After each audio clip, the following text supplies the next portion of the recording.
নমস্কাৰ ষ্টুডিঅ'ৰ মজত মই মিনহাজ পাহালগামৰ ঘটনাক লৈ এতিয়া মুখ খুলিছে এগৰাকী ভাৰতীয় সেনাই ভাৰতীয় সেনাগৰাকীয়ে উদঙাইছে ভাৰতীয় সেনাৰ প্ৰকৃততে স্বাধীনতা কিমান দূৰলৈ আছে কিমান দূৰলৈ ভাৰতীয় সেনাক স্বাধীনতা প্ৰদান কৰা হৈছে কিমান দূৰলৈ তেওঁলোকক হাতখন বান্ধি ৰখা হৈছে এগৰাকী ভাৰতীয় সেনাই উদঙাইছে এতিয়া এটা ভিডিঅ'ৰ জৰিয়তে সামাজিক মাধ্যমত ভাৰতীয় সেনাগৰাকীয়ে তেওঁ পাহালগামত যি ঘটনা সংঘটিত হৈছে যিসকল সাধাৰণ লোক তাত মৃত্যু হোৱাৰ কথা মৃত্যু হ'ল সেই মৃত্যু হোৱা ঘটনা কেন্দ্ৰ কৰি এতিয়া এগৰাকী ভাৰতীয় সেনাই উদঙাইছে ভাৰতীয় সেনাৰ প্ৰকৃততে স্বাধীনতা কিমান দূৰলৈ তেওঁলোকে কিমান দূৰলৈ ভাৰত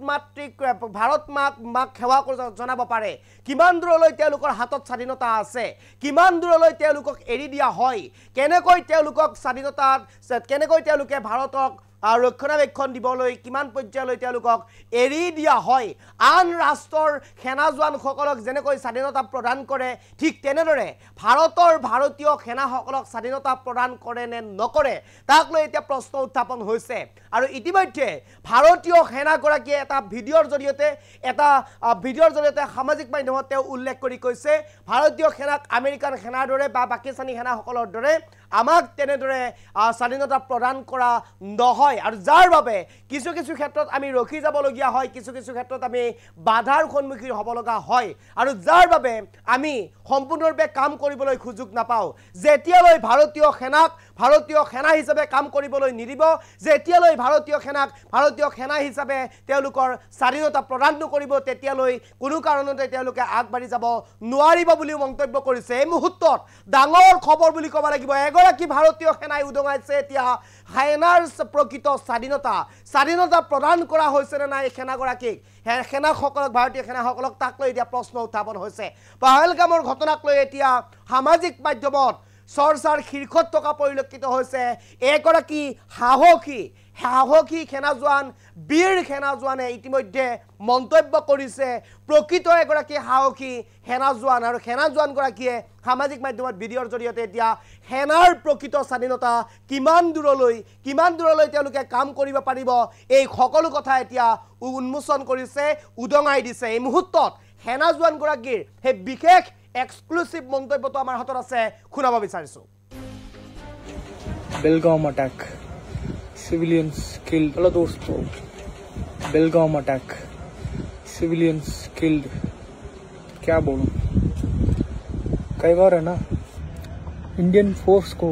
फोर्स की तरह काम करने नहीं देते हैं हमारा जवान्स को सोल्जर्स को क्या डरा पता है आगे वाला दुश्मन के बारे में नहीं है जो पीछे से जो हमारा इंडियन लॉस है ह्यूमन राइट्स कमीशन है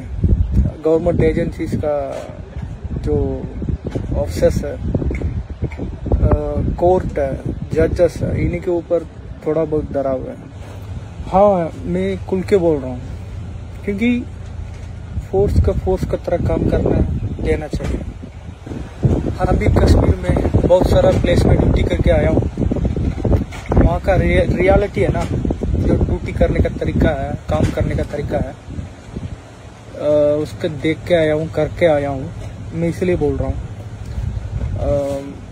बाकी अदर कंट्रीज का फोर्स इंडियन फोर्स का जो फर्क है ना ड्यूटी करने का बहुत डिफरेंस है हमारा इंडियन फोर्स ज़्यादातर है ना सामने दुश्मन से लड़ने से ज़्यादा पीछे कोई दबाव हो जाएगा उसका ये हो जाएगा मतलब फ्रीडम है ही नहीं अगर पाकिस्तान फोर्स की तरफ फ्रीडम अमेरिकन फोर्स की तरफ फ्रीडम रहेगा ना हमारा फोर्स को एक भी घटना नहीं होगा मैं श्योरली बता रहा हूँ अगर हमारा फोर्स को है ना बाकी फोर्स की तरह इंटेलिजेंस में काम करने में किसी को कस्टडी में लेके काम करने में ये चीज में परमिशन देगा ना फोर्स खुल के काम करेगा इस चीज को गवर्नमेंट ध्यान में रहना चाहिए बाकी तो क्या बोलूं एक ही है मेरा पॉइंट फोर्स को फोर्स की तरह काम करने दो ये चीज कभी नहीं होगा हेलो दोस्तों